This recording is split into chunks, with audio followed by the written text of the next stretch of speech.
Buena tarde a todos, bienvenidos a retomar el capítulo de enfermería. Eh, Gracias por acompañarnos en nombre de la Asociación de la Sociedad Mexicana de Trasplantes y de la doctora Mara Medeiros, nuestra presidenta. Les damos la más cordial bienvenida.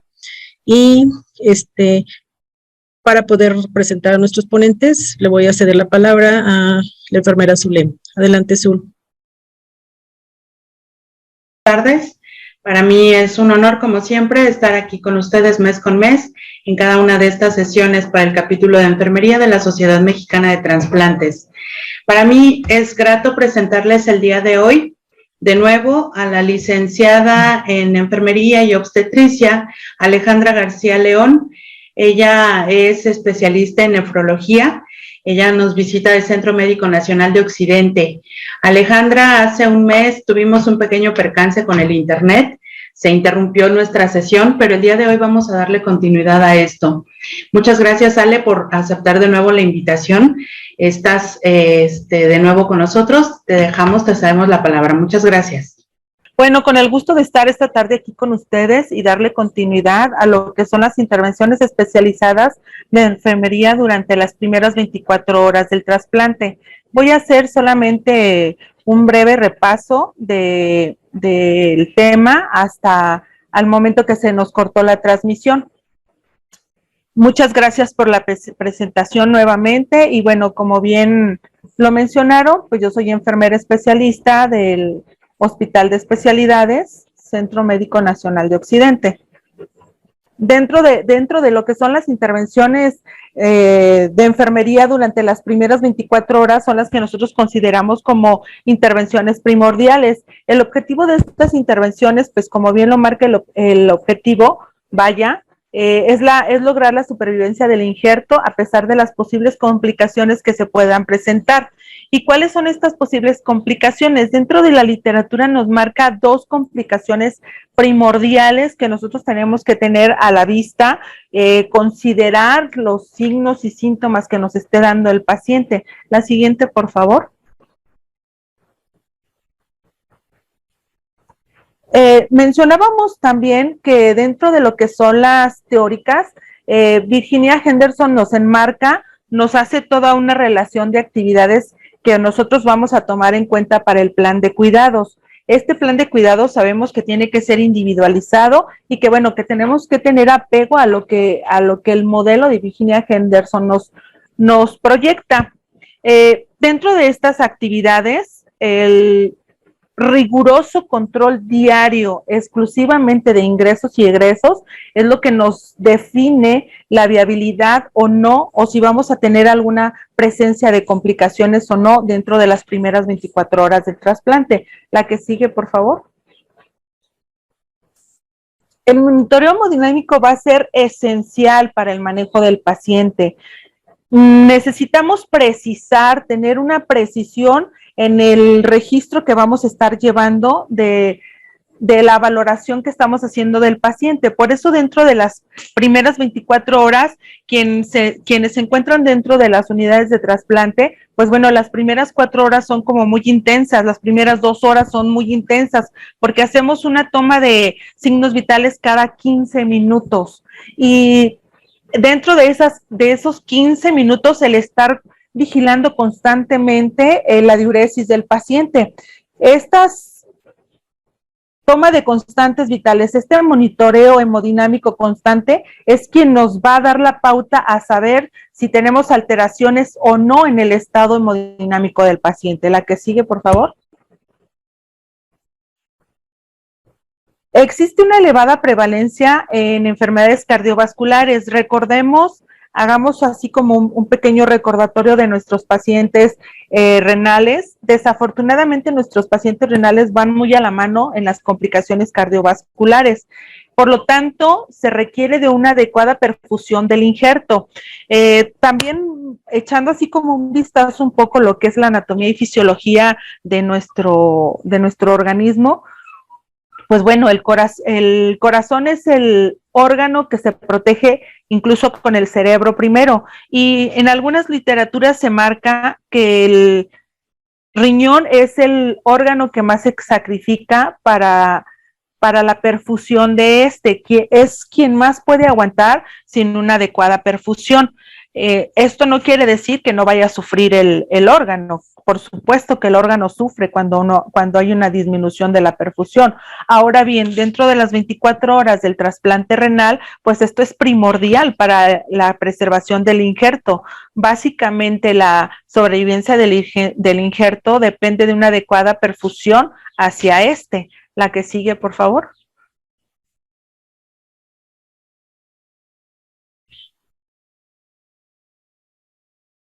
Si me dan avance la que sigue, por favor. Gracias. Los parámetros que vamos a estar vigilando, bueno, ya sabemos que son invasivos y no invasivos, como lo que es la presión arterial, la frecuencia cardíaca, la PVC, muy indispensable la PVC, porque aunque tengamos parámetros de TA o muy abiertos o muy cerrados, bueno, si tenemos una PVC mantenida, pues eso nos da la pauta a seguir, a continuar con el manejo del paciente y a saber que todavía está todo relativamente normal. Vamos a hacer un cuidado extremo en lo que son sondas vesicales, nasogástricas, todo tipo de drenajes que el paciente en ese momento después del posoperatorio haya transcurrido o el estado en el que el paciente haya salido del quirófano. Esto también se va a determinar, pues bueno, una, por el tiempo de estancia que estuvo esperando el paciente el injerto, y dos, las condiciones en que el paciente llega a su trasplante renal. Muy importante la eliminación y vigilancia de la diuresis, seguir al pie de la letra las indicaciones de la reposición horaria que se va a estar llevando a partir del momento que el paciente sale del quirófano. La que sigue, por favor. Mencionábamos que los tiempos de isquemia es algo fundamental que nosotros debemos de preguntar al momento de recibir al paciente. Yo en un inicio, cuando estuve en el área de trasplante, pues bueno, uno vas actuando y vas trabajando conforme ves a los demás compañeros que lo hacen. Y yo muchas veces me llegaba a preguntar, incluso lo llegué a preguntar a alguna compañera del tiempo de isquemia, ¿qué tenía que ver el tiempo de isquemia? Ella me dijo que era algo indispensable para saber el estado hemodinámico del paciente y la viabilidad del injerto. En eso, mi compañera tenía muchísima razón, que determina la viabilidad del injerto los tiempos de isquemia. Sin embargo, al momento de preguntarle, bueno, ¿y por qué isquemia fría y pues por qué isquemia caliente? Ahí fue donde ya no tuvo como que el fundamento suficiente para poder dar la explicación de por qué se consideraba tan importante los tiempos de isquemia fría y caliente durante el periodo del trasplante. Los tiempos de isquemia no hacen otra referencia mayor al tiempo que el injerto permanece perfundido y no perfundido.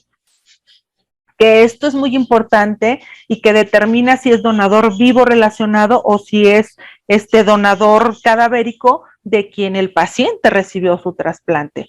Obviamente, en un paciente donador vivo relacionado, pues estos tiempos difieren. Entre menor sea el tiempo de alrededor de 35 minutos que se determine la perfusión del órgano, pues mayor va a ser la viabilidad del órgano en el receptor. Por lo tanto, los tiempos de isquemia son indispensables para saber nosotros de la viabilidad del injerto. Una vez que se determina la disfunción del injerto, pues bueno, se va considerando dentro de estas primeras 24 horas si el paciente puede ser candidato o no a una diálisis trans. Esto quiere decir que se tiene que hacer todo lo posible porque el injerto no se vaya a perder. La que sigue, por favor. Si dentro de estas acciones es el proporcionarle una terapia de sustitución nuevamente, pues se va a tener que realizar. La reposición hídrica, recordemos que tiene que ser volumen a volumen. Esto quiere decir que de acuerdo a la diuresis es que se determina si se repone al 100%, al 70%, al 75% o al 50%. Y esta tiene que ser una solución combinada. Es solución fisiológica y solución glucosada. La que sigue, por favor. El paciente que presenta una diuresis inmediata, pues bueno, sabemos que inmediatamente va a tener un descenso de la creatinina plasmática, su seguimiento va a ser muy sencillo, pero sin embargo el paciente que vemos que desde un inicio tiene una regresión, una retención de diuresis, que el descenso de la creatinina no es la adecuada, por eso se le deben de tomar inmediatamente que recibimos al paciente en el área ya de cuidados intensivos de trasplante, se le deben de tomar las primeras muestras para saber qué parámetros vamos a estar manejando a partir del que el paciente sale del área de trasplante. Y con esto también se puede determinar si el paciente va a sufrir de alguna manera de alguna disfunción prematura o precoz del injerto. La que sigue, por favor.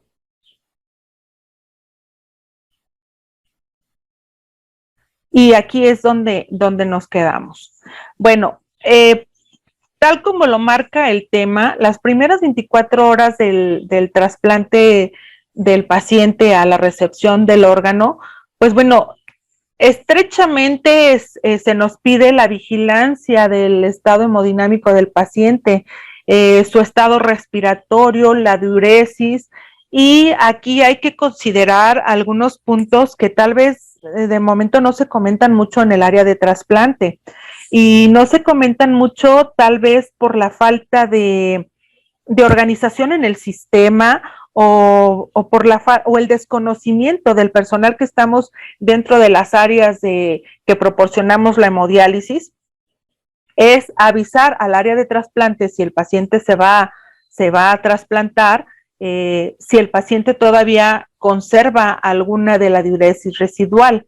La diuresis residual, y este es otro capítulo, es algo que debemos de conservar nosotros y tener siempre muy presente en el área de sustitución, en el área de la hemodiálisis, cuando proporcionamos el tratamiento, es tratar de conservar la diuresis residual del paciente. Algunas literaturas nos señalan que mientras el paciente conserve parte de esta diuresis residual, es menor su deterioro dentro de una terapia sustitutiva.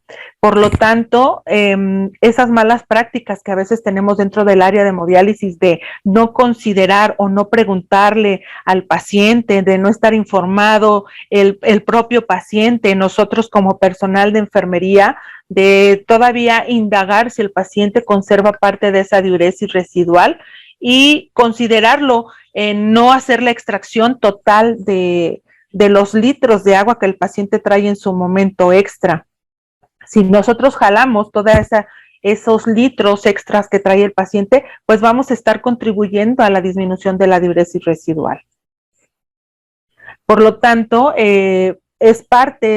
debería de ser parte de las estrategias o parte de la información que nosotros como personal de enfermería deberíamos estarnos pasando de un servicio a otro. La que sigue, por favor.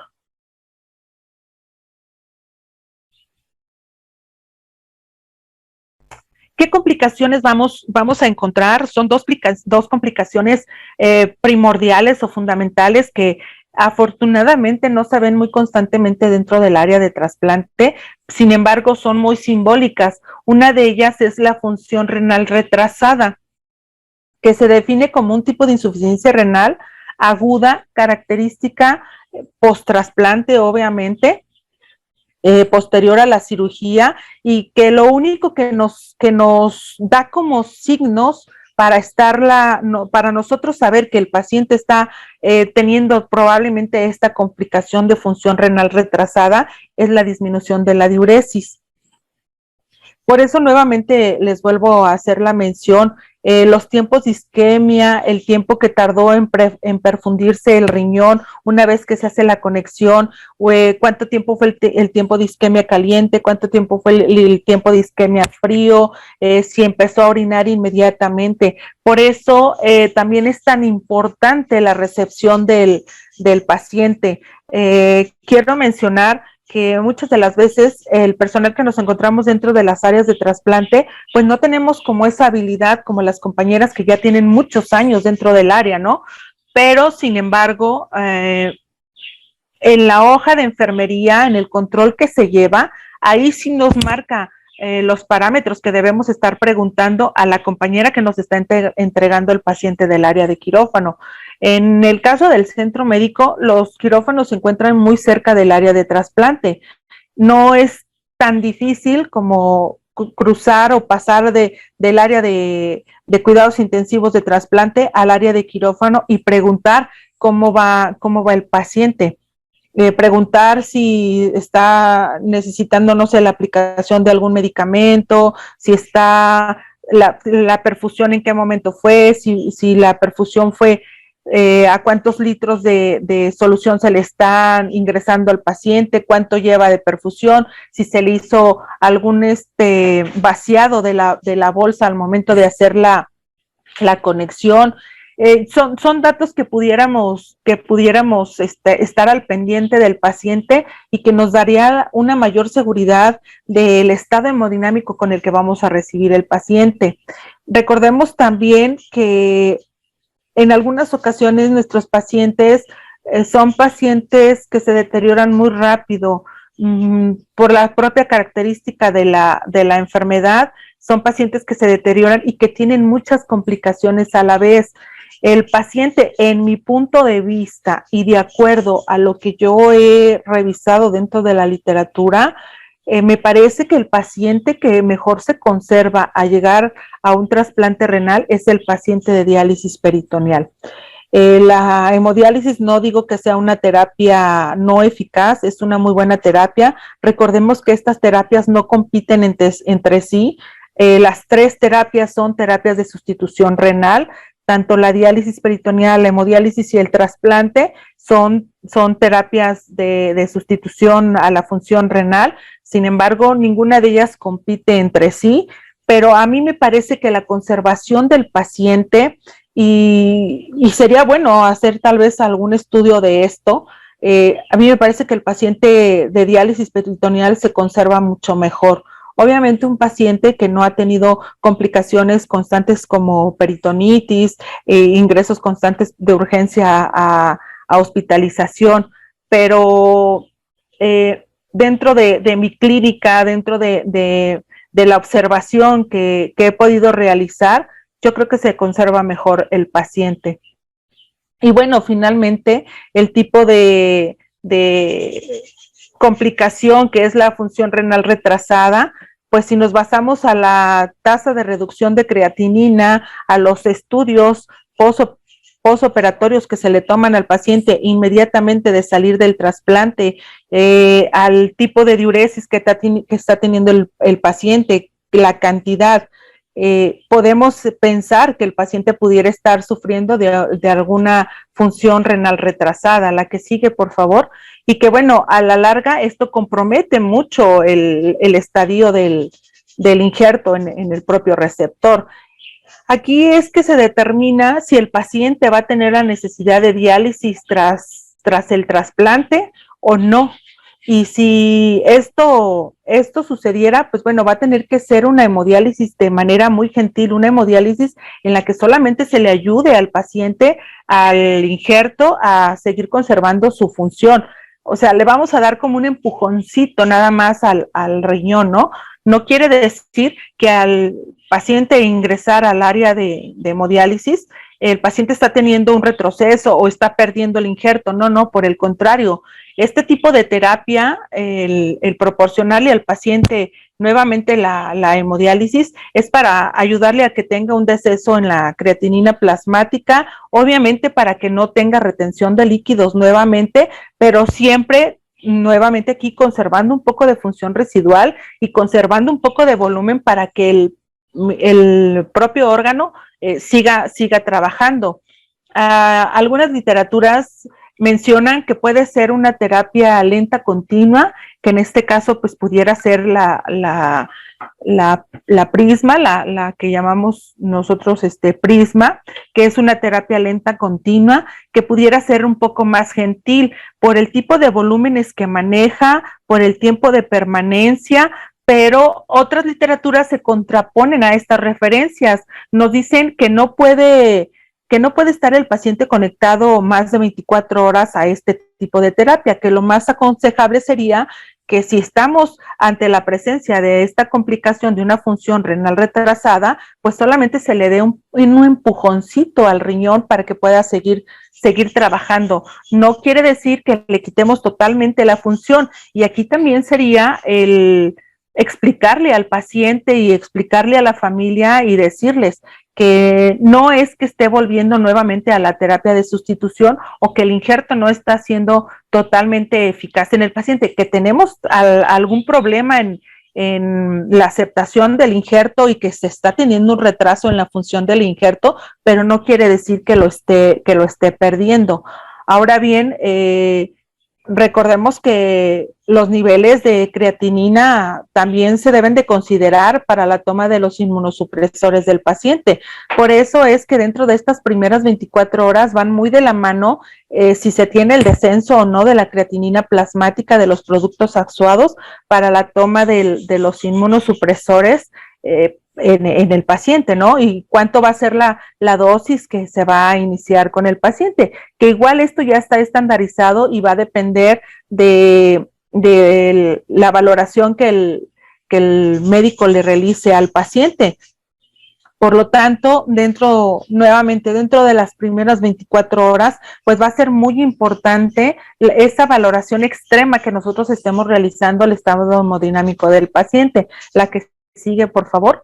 No todos los pacientes hacen este tipo de complicación, y de hecho es como no muy frecuente. La más frecuente es esta complicación, la necrosis tubular aguda, y es importante, bueno, ya como nos lo marca la literatura, es importante prevenir e identificar los factores de riesgo para modificarlos y lograr una adecuada hidratación y mantenimiento del donante y acortar los tiempos de isquemia. Nuevamente aquí nos vuelve a mencionar que la necrosis tubular va muy de la mano también de los tiempos de isquemia que se estuvieron trabajando durante el proceso del trasplante. Este tipo de complicación, una vez que se presenta en el paciente, pues es como un tanto desalienta el saber que el paciente hizo necrosis tubular aguda, porque no es tan reversible. Recordemos que es la necrosis, pues es la pérdida de una perfusión de una parte del órgano, ¿no? Y si esto llegara a avanzar durante horas, porque se determina por horas, pues sería estar hablando de que el paciente pudiera llegar a perder el injerto. Debemos de tomar en cuenta los volúmenes de restitución que se le están proporcionando al paciente, seguir al pie de la letra las indicaciones médicas, no retrasarnos en el cambio de las soluciones de la perfusión que se le está realizando al riñón. A mí me ha tocado ver pacientes que se les trasplantó, perdón, no riñones, porque pues no es así la referencia. Me ha tocado ver pacientes que no alcanzamos a hacer el vaciado de la bolsa recolectora y tenemos fuga. Por eso también que se toma la estrategia de que la bolsa tenga una pequeña perforación para no tener nosotros regresión de la orina hacia el sistema del paciente y no provocar una complicación mayor. Entonces, cuando se coloca la bolsa al pie de la cama del paciente, pues bueno, esta bolsa, una vez que se llena y que por las actividades que estamos realizando no podemos estar constantemente al pie del paciente, pues no tenemos el problema de que vayamos a tener alguna regresión de la orina, sino que vamos a tener la pérdida de la orina, afortunadamente, ¿no? Es una de las estrategias que se toma dentro de las unidades de trasplante. Y también ese es otra contraparte de la perfusión del riñón. Por un lado, el que tengamos un volumen insuficiente y por otro lado que tengamos un mayor volumen. Y aquí es cuando se hace la adecuación de la perfusión volumen a volumen, que se valora, el médico del área valora si hay la necesidad de disminuir ese volumen a volumen, si ya no se hace al al 100%, si se hace al 75% o se hace al 50% la reposición. También es indispensable minimizar la nefrotoxicidad y evitar el rechazo agudo mediante regímenes inmunosupresores adaptados. Nuevamente, aquí es individualizado el tratamiento en el paciente.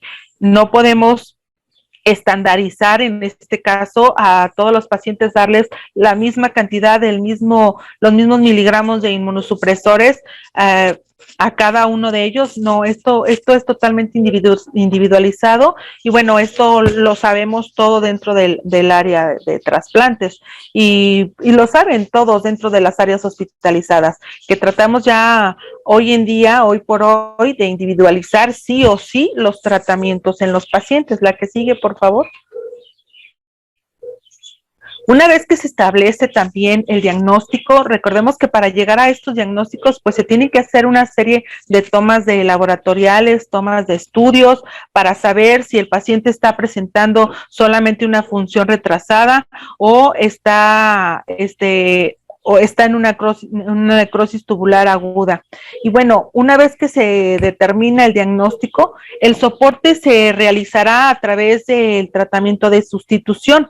Y lo que ya les mencionaba, el soporte de sustitución tiene que ser de forma gentil, se tiene que valorar bien el estado de hidratación del paciente, el tipo de filtro que se está utilizando, si el paciente pues de alguna manera está conservando algo de función residual, cuánto es la cantidad de volumen de orina que está en ese momento el paciente teniendo y evitar en lo mayor posible lo que son las ultrafiltraciones excesivas y por supuesto evitar las hipotensiones en el paciente. Muchas de las veces, a mí me ha tocado ya verlo en el área de trasplante, tenemos pacientes que se mantienen con un tipo de presión mientras están en la terapia sustitutiva y una vez que se trasplantan el paciente hace hipotensiones importantes. Entonces también esto es importante porque recordemos que detrás de este tipo de eventos, pues bueno, está la perfusión hacia el órgano. Por lo tanto, es lo que debemos de estar nosotros conservando, una perfusión adecuada hacia el injerto. La que sigue, por favor. Y otros factores en los que se puede determinar la aplicación de terapias sustitutivas, pues es el rechazo, la nefrotoxicidad, en los que se puede determinar que el paciente es candidato para pasar a una terapia sustitutiva. No solamente para la eliminación del volumen. En el caso del rechazo, pues bueno, tenemos lo que es la plasmaféresis y tenemos diferentes tipos de rechazos. En el caso de la plasmaféresis, pues se trata de hacer un recambio plasmático en el que se trata de bajar la inmunosupresión del paciente para evitar el rechazo agudo, el rechazo crónico hacia el paciente, si es de qué tipo de células se está presentando el rechazo. La nefrotoxicidad, pues bueno, recordemos que también está determinada por la multiterapia de medicamentos que se utilizan en los pacientes. Ahora bien, no podemos saber si un paciente es alérgico, ¿no?, a algún medicamento hasta que en su momento no lo está tomando, ¿no? Y esto también puede presentarse dentro del área y ahí es cuando se hace el cambio de inmunosupresores al paciente. Algo importante y en lo que debemos nosotros estar muy atentos es si el paciente presenta bajo gasto o no, porque el bajo gasto también nos va a limitar una adecuada perfusión hacia el injerto. Por lo tanto, pues bueno, es esencial, es primordial, es fundamental tener un diagnóstico oportuno nosotros, hacer un diagnóstico oportuno y mencionárselo al médico que esté en su momento de guardia, decirle, doctor, el paciente me está presentando esta tal o cual sintomatología, estamos teniendo un bajo volumen urinario, tenemos un bajo gasto, tenemos algún proceso de hipotensión severo en el paciente. Por eso las primeras 24 horas hemodinámicas del paciente es lo que determina, lo que nos hace saber si vamos a tener una buena viabilidad para el injerto o no. Y bueno, otros factores como son si es de donador vivo relacionado o si es de donador cadavérico, el tipo de compatibilidad que tuvo con el paciente, si se le proporcionó algún tipo de inmunosupresor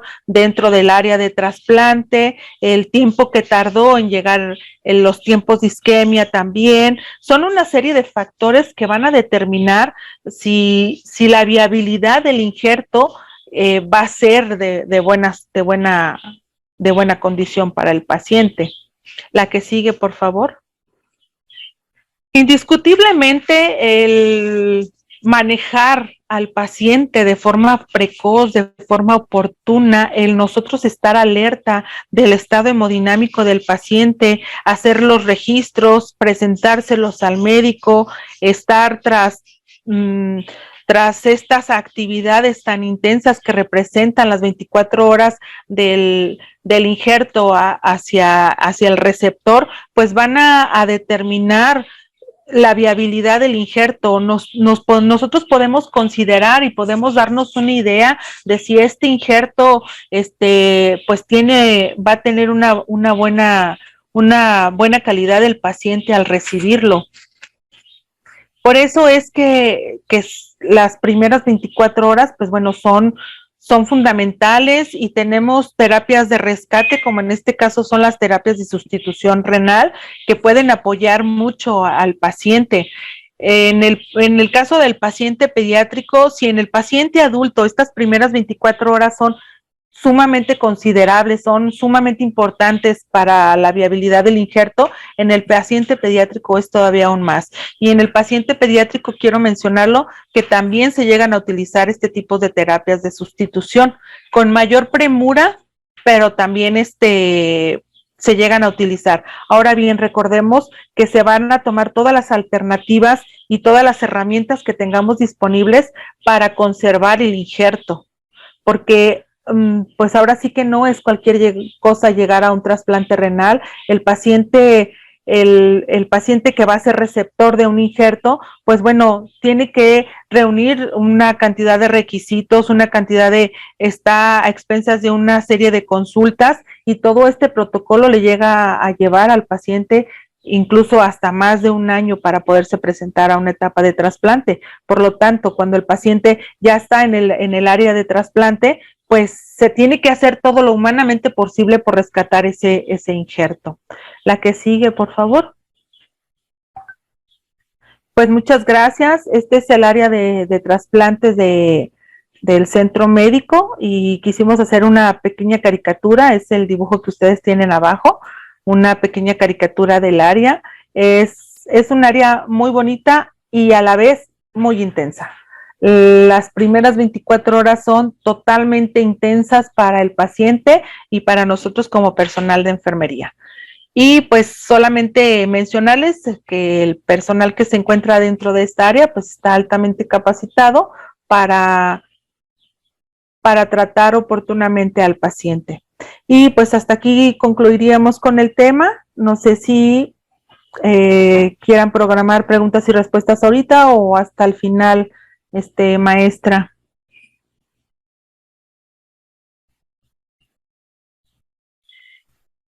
Gracias, Ale. Tenemos felicitaciones, te felicitan Elizabeth de Perú. Muchas gracias. Saludos y te felicita por excelente tema, felicitaciones. Excelente presentación. Muchas gracias. Déjame ver si tenemos por ahí alguna pregunta. No visualizo. Más bien felicitaciones, Ale. Bastantes felicitaciones. ¿Les gustó? Muchas gracias. Sol, ¿tenemos alguna pregunta? Hasta el momento no hay preguntas a la licenciada Alejandra. Felicitaciones por la ponencia, agradecimiento y saludos. Nos están viendo en casi toda la República Mexicana. Eso es maravilloso. Y algunos otros países de Latinoamérica. Muchísimas gracias. Gracias a ti, Ale. Gracias, Ale. Muchas gracias. Por haber concluido el tema. Muchísimas Sí, gracias, gracias. Ale, y esperemos seguir contando contigo en otras presentaciones, otras No, invitaciones que te hagamos muchísimas, y que sigas, sí, sigas muchísimas compartiendo. gracias. Claro que sí, muchísimas gracias. Yo creo que estos temas dan pauta también a otros temas más. Sí, Yo encantada que me sigan invitando. Y bueno, me quedo en la presentación ahora de la siguiente ponente. muy bien. Hay una pregunta. Hay una pregunta, Lupita. Sí. Nos hacen llegar la pregunta, después de trasplantado el paciente, ¿en qué tiempo se toman los estudios de laboratorio? Se toman unos inmediatamente. En cuanto sale el paciente y tú le das acomodo al paciente dentro de su unidad, lo dejas totalmente bien instalado, monitorizado y demás, se toman inmediatamente los laboratoriales. Esto se considera que debe de ser dentro de los primeros 15 minutos después de que sale del trasplante. Y esto para tener nosotros a la mano, pues ahora sí que los resultados del laboratorio que Sí. nos indiquen que a partir de ahí vamos a tener una buena disminución de creatinina o de productos asuados en sangre. Ok. Ale, tenemos otra pregunta. Tenemos dos preguntas, podemos empatarlas en una sola. Realmente lo que preguntan es cuánto es la ultrafiltración mínima que se debe de programar a un paciente post-trasplante en dado caso que se requiera hemodiálisis. Sí, esto va a determinar cuánto es la diuresis del paciente, pero por lo regular se es a menor de 500 mililitros. Y el volumen también o el flujo de bomba que se va a estar utilizando se considera, la recomendación es que sea a 200 mililitros por minuto. O sea que es también un volumen muy bajo. Recordemos aquí que en la presentación yo les mencionaba que tiene que ser una hemodiálisis muy gentil, en la que solamente le ayudemos al riñón, no le hagamos el trabajo para que él siga funcionando, siga trabajando. Muy bien. Al chat nos hacen llegar una pregunta. ¿Cómo debe de vestir el personal de enfermería y personal médico como cuidados de enfermería en las primeras 24 horas del post-trasplante? Dentro de las primeras 24 horas y durante toda la estancia del paciente en el área de trasplante, tiene que ser con uniforme quirúrgico, todos los cuidados de gorro, cubrebocas, ahorita que estamos nuevamente con lo del pandemia, pues con mayor razón, ¿no? El uniforme, pues recordemos que tiene que ser llegar de blanco y portar tu uniforme quirúrgico, cambiarte dentro del hospital para evitar contaminación dentro del área de trasplante. Recordemos que es un área blanca, se considera un área blanca, entonces por lo tanto tenemos que tomar todas las precauciones estándar de cuidado de un área blanca. Y esto va a ser durante toda la estancia del paciente dentro de la unidad de cuidados intensivos.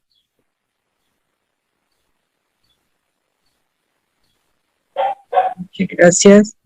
Muy bien, muchas gracias, Ale. Al contrario, muchísimas gracias. Ok. Mira, Ale, vamos creo que si a lo mejor si damos más tiempo vamos a tener más preguntas, pero vamos a dar oportunidad a presentar nuestra siguiente ponente. Te pido por favor que no te retires por si hay alguna, nuevamente una pregunta, abordarla al final. ¿Te parece? Claro que sí, con gusto aquí voy a estar conectada. Gracias, Ale. Entonces vamos a presentar nuestra siguiente ponente. Bueno, pues muy buenas tardes. Vamos a seguir con nuestra sesión del día de hoy. Es un gusto para mí poderles presentar a la maestra Carolina Muñiz Hernández. Ella es jefe de servicio de nefrología del Hospital Infantil de México, doctora clínica de pasantes de enfermería en la Universidad Nacional Autónoma de México y Politécnico, coordinadora del posgrado de enfermería infantil en el módulo de nefrología, ponente invitada a nivel nacional en diferentes foros, y ella nos va a compartir el tema de intervenciones de enfermería en el paciente trasplantado renal en pediatría. Maestra, bienvenida, un gusto y adelante.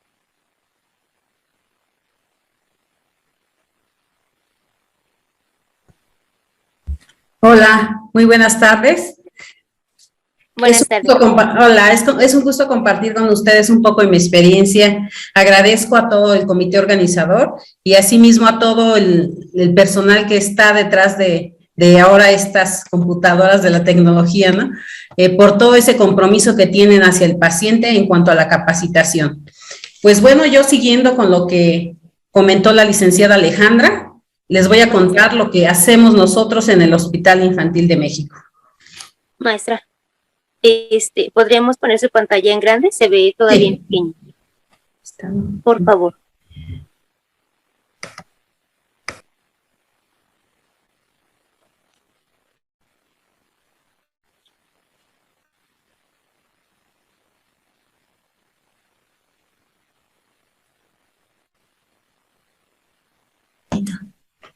Sí, permítanme poquito, ahorita lo arreglo.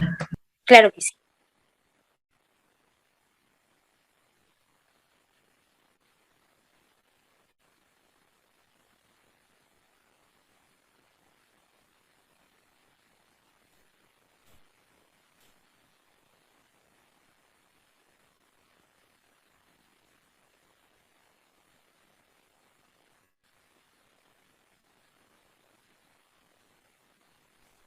Pero en la parte de abajo podemos tener ahí la parte de presentación de Power. Justo ahí, maestra. Ok. Listo, se ve muy bien. Listo.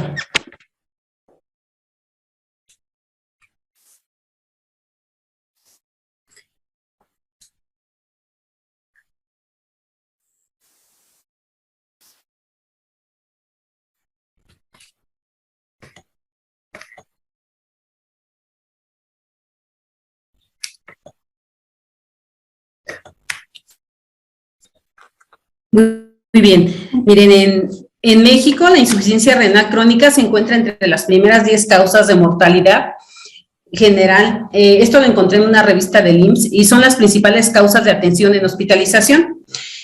Nosotros nos vamos a enlazar en la población pediátrica, en las que las principales causas de enfermedad renal son malformaciones congénitas, uropatías obstructivas, aplasias, hipoplasias e glomerulonefritis.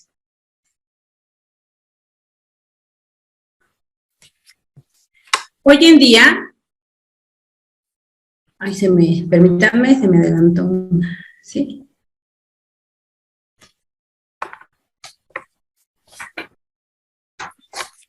Hoy en día, pues la enfermedad renal es un problema, ¿verdad?, a nivel de salud pública, ya que estas terapias sustitutivas como es diálisis y hemodiálisis, pues representan un alto impacto a nivel de instituciones por el alto costo que generan estas en ellas. Por eso es que lo ideal es que el primero y el segundo nivel trabajemos para detectar estos pacientes, pues en un estadio, ¿verdad? 3, 4, que podamos evitar, como lo dijo bien la licenciada, que se conserve esa diuresis residual y prolongar lo más que se pueda que este paciente llegue a un estadio 5. La enfermedad renal está definida por el daño renal durante más de 3 meses, con cambios estructurales o funcionales, con descenso del filtrado glomerular o CINEL, con marcadores de daño parenquimatoso que incluyen anomalías en la composición de la sangre u orina, alteraciones de imágenes o en biopsia renal. Sí, también tenemos que debe tener una caída del filtrado glomerular menor de 60 durante mayor de 3 meses con marcadores de daño renal o CINEL. Las principales causas, como se los comentaba, pues son riñones poliquísticos, enfermedades hereditarias, síndromes urémicos y enfermedades glomerulares. En cuanto a lo programado de la terapia de sustitución renal, se asocia esto a un mejor pronóstico del paciente. Sí. El inicio, si el paciente tiene una terapia sustitutiva en un estadio 5, sí, lo ideal en el paciente pediátrico es que el paciente tenga diálisis peritoneal, como bien lo comentaba la licenciada.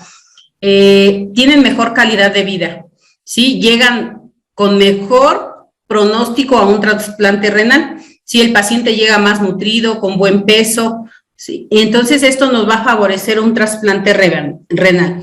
Debe preverse su inicio, ¿sí? El paciente desde un estadio, como les comentaba, desde un estadio 4, de un estadio 3, debemos estar previendo o platicando ya inclusive con la familia, inclusive con psicología, todo el equipo multidisciplinario, tenemos que platicar con ellos para que vayan decidiendo la terapia. Sí, y a diferencia del paciente adulto, pues él puede escoger libremente, ¿verdad?, la terapia que va a emplear. Una vez que se han descartado contraindicaciones médicas, psicosociales, para cada una de estas terapias, de acuerdo a las condiciones clínicas del paciente. Desgraciadamente, en las instituciones de salud, ya nuestros pacientes llegan en un estadio 5, ya en busca de una terapia sustitutiva por toda la sintomatología clínica tan grave que traen, y muchas veces pues no nos queda más que sacar a ese paciente de esa urgencia, le tenemos que poner un catéter para hemodiálisis, y muchas veces el paciente entra en una zona de confort y dura mucho tiempo en la hemodiálisis. Entonces, a veces es difícil convencer a la familia de que lo ideal es que regrese a una diálisis peritoneal, y lo mejor, ¿sí?, empezar con su protocolo de trasplante. Pero desgraciadamente hay que convencer a los padres, trabajar mucho en equipo, con trabajo social, con psicología, buscando redes de apoyo para que este paciente de verdad ni siquiera tendría por qué pasar por una diálisis y una hemodiálisis. Sería fabuloso que en nuestro país el paciente de una terapia de un estadio 3 brincara a un trasplante renal.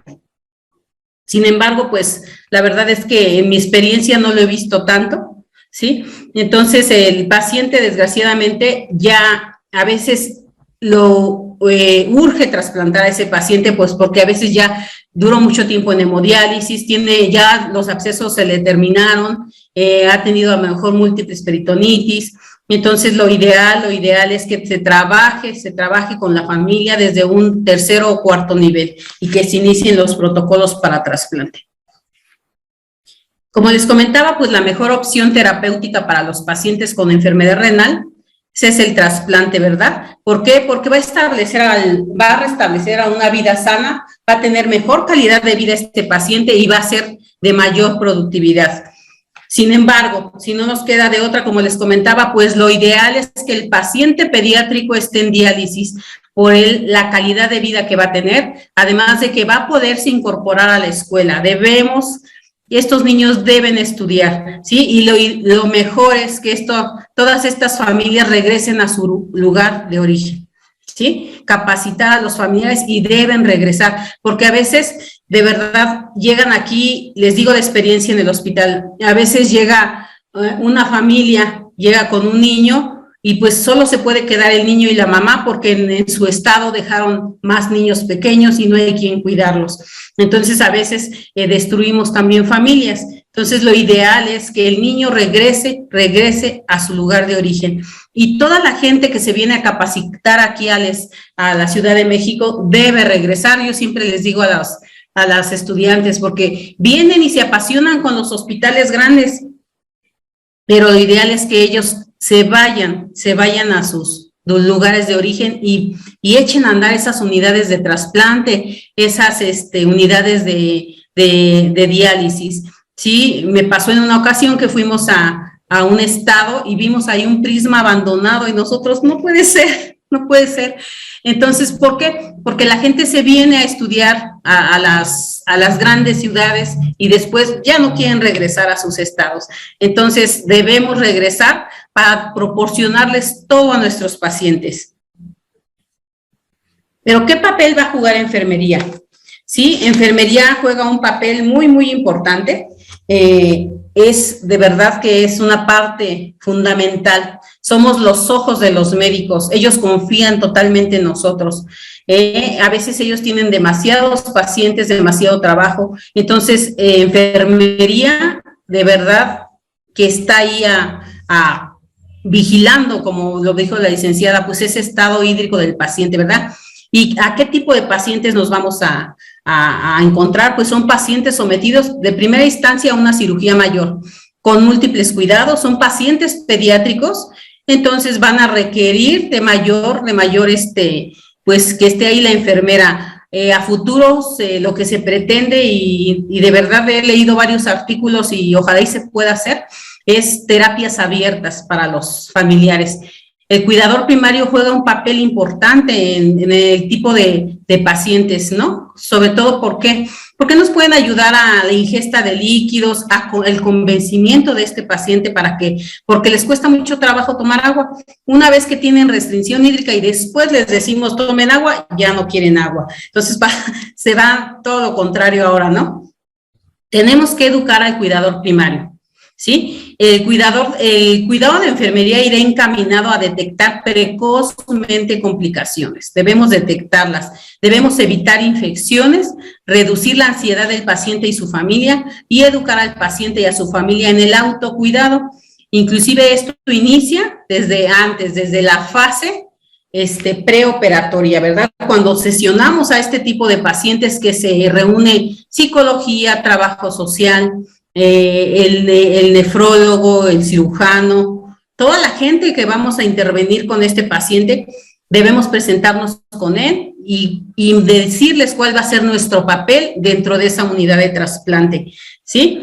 Entonces, es bien fundamental que enfermería se empodere, ¿sí? Y enfermería debe participar en estas sesiones, de verdad, sirve mucho. ¿Por qué? Porque hay cosas que de repente, ¿sí? Se les puede pasar a una u a otra persona y entonces enfermería debe estar presente, como por ejemplo, ¿qué edad tiene el paciente? ¿Qué tipo de catéter? A veces, recordemos que ahorita desgraciadamente en las instituciones pues no tenemos todo el material que quisiéramos y yo creo que es a nivel, ¿verdad?, mundial que estamos sufriendo este problema. Entonces, nosotros somos previsoras, debemos de tener todo, ir adelante siempre del médico, ya, doctor, ya tengo el tipo de catéter, ya sé qué edad tiene este paciente, a lo mejor qué alergias tiene este paciente, a lo mejor voy a necesitar guantes de nitrilo, ya se esterilizaron, ya tengo la inducción, la inmunosupresión de inducción, se pidió antes, la unidad está lista.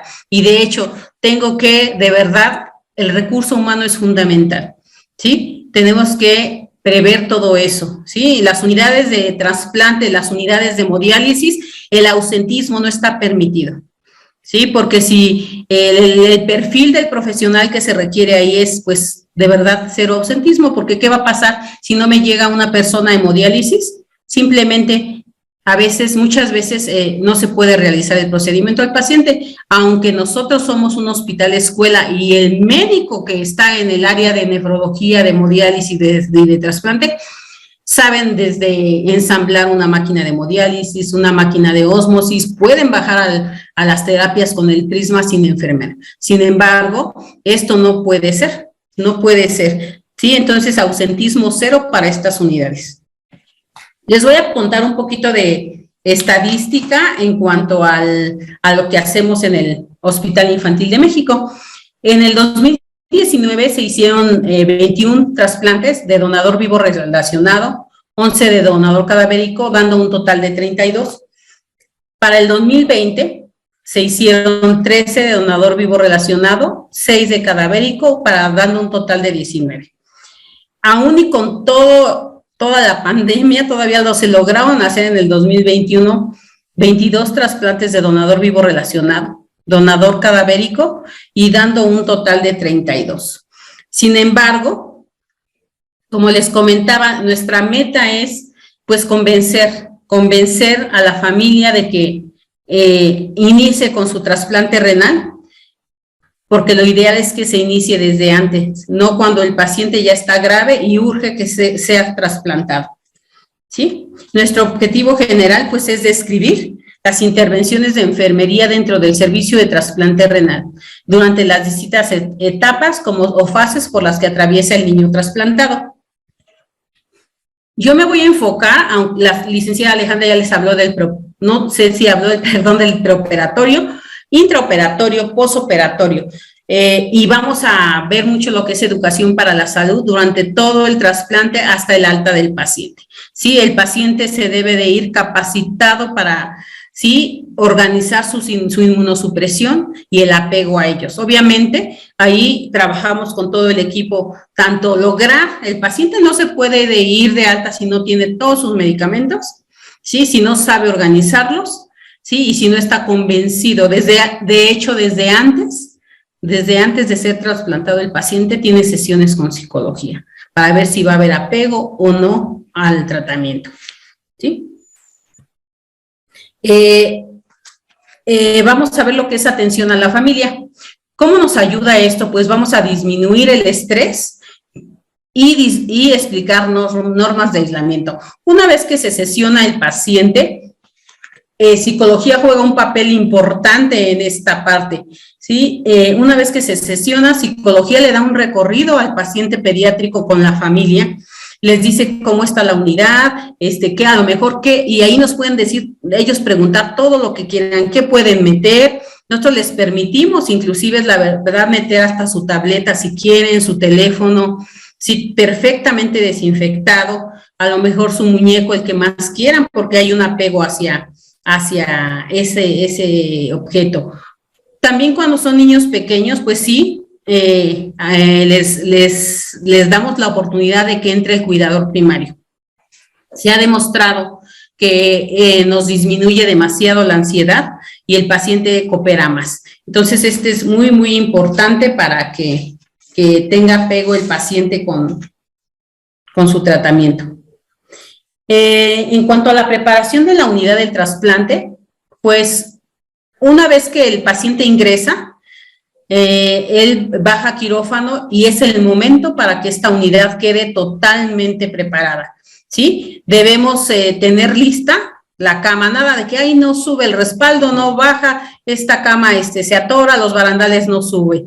Eso es, de verdad, es primordial y es trabajo de el jefe de servicio, ¿sí? Tenemos que tener un monitor central, tenemos que tener bombas de infusión. Con el paciente pediátrico manejamos bombas de infusión. Sí, recordemos que vamos a pasar reposiciones, sí, analgesias y medicamentos. Con el paciente pediátrico debemos tener bombas de infusión, debemos de tener un panel con aspirador y oxígeno funcional y es nuestro deber desde antes prever todo eso y que esté listo. Debemos contar también con una bolsa de reanimación adecuada al paciente, con mascarilla correspondiente y ropa estéril, ¿sí? Nosotros mandamos esterilizar la ropa, sí, al área de selle. Aunque una vez que se prepara la unidad, se prenden los rayos UV, nosotros mandamos a esterilizar toda la ropa, inclusive puede ser su pijama favorita del paciente, se le pide su toalla, todo, y se manda a esterilizar. Tenemos que tener material de todo tipo, jeringas, agujas, guantes, bolsas de Cistoflo, los tubos que se van a estar ocupando para tomar muestras, y el objetivo de esto es salir de la unidad lo menos posible, ¿sí? Para proporcionarle todo ese aislamiento protector que requiere el paciente, ya que recordemos pues que nuestro paciente en las primeras horas, ¿sí? De hecho, antes de bajar a quirófano, pues le damos la terapia de inducción, ¿verdad?, que es muy alta, y el objetivo es pues que no rechace ese riñón. Entonces nuestro paciente va a estar con todas las defensas hasta abajo. ¿Cómo vamos a prevenir infecciones? Yo creo que todos los hospitales trabajamos con acciones esenciales, ¿verdad?, por la seguridad del paciente. Pues vamos a vigilar, todos nos vigilamos, ¿sí? Nosotros vigilamos a los médicos nos vigilan, y esto se hace un círculo, ¿sí? Estricto lavado de manos antes y después de atender al paciente con cloroxina. Yo creo que nadie nos tiene que vigilar, sin embargo, inclusive el paciente está educado. Cuando los pacientes, son estrategias que se han tomado, los va a tocar un médico o les va a tomar muestra, ellos tienen el derecho de decirles, no vi que te lavaran las manos, ¿sí? Debemos de controlar la temperatura corporal, mantener aislamiento de protección, asepsia, curaciones y drenajes, y las medidas higiénico-dietéticas, además de que se van a estar tomando cultivos de este paciente. Contamos, como también pienso que en los hospitales todos tenemos CODECIN, que es un comité para la detección de infecciones nosocomiales, ¿sí? Entonces, ellos nos comentan, ¿verdad? Y bajo eso tenemos que trabajar en todos los hospitales, con pacientes con inmunosupresión, pacientes que son portadores de algún catéter o que son posoperados de cualquier cirugía. Las primeras causas de infecciones asociadas a la salud pues son infecciones de vías urinarias. Entonces, enfermería, ¿qué debe hacer? Pues aplicar ese indicador para esa sonda, ¿verdad? ¿Sí? ¿Cómo lo voy a hacer? Pues, de verdad, la bolsa, con que la mantengamos debajo de la vejiga, va a ser suficiente. La infección de herida quirúrgica, vigilar que cuando llegue el médico y toque esa herida, se lave las manos antes, que después, que al entrar, se le ponga su cubrebocas. Neumonías, ¿cómo vamos a prevenir nosotros las neumonías? Pues algo tan sencillo, ejercicios respiratorios y movilizar a nuestro paciente lo antes posible. Y bacteremias, ¿verdad? Recuerden que a veces este paciente es portador de un catéter, entonces debemos de dar el mantenimiento y el buen uso a ese catéter central. ¿Sí? Debemos hacer una valoración integral de mi paciente, ¿sí? El paciente, normalmente, en lo que sucede en el hospital es que el paciente dura de 24 a 48 horas en el área de UTIP, de la terapia. Posteriormente sube con nosotros al área de nefrología, a trasplante renal. Tenemos que revisar su patrón respiratorio. Si enfermería revisa, sí, las constantes vitales, de verdad, con eso le ayudamos mucho al paciente. No se trata todo solo de anotar, ¿sí? Dicen que dicen que los ojos no ven lo que la mente no conoce.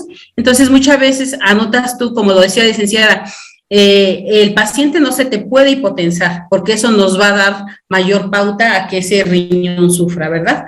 Entonces, las percentiles, con una densidad urinaria te vas a dar cuenta si le falta volumen a ese paciente, ¿sí? Con una PVC, a lo mejor sube el paciente y también tiene una frecuencia cardíaca alta, está hipotenso, tenemos que avisar, oiga, doctor, y no dejar de molestar al médico, y si no me hace caso el residente, me voy a ir hasta la oficina del jefe, pero yo voy a defender a ese paciente como si fuera mi hijo, ¿sí? Y con eso podemos evitar muchas cosas. Entonces, este tipo de pacientes, pues tenemos que revisarles sus accesos periféricos centrales, ¿sí?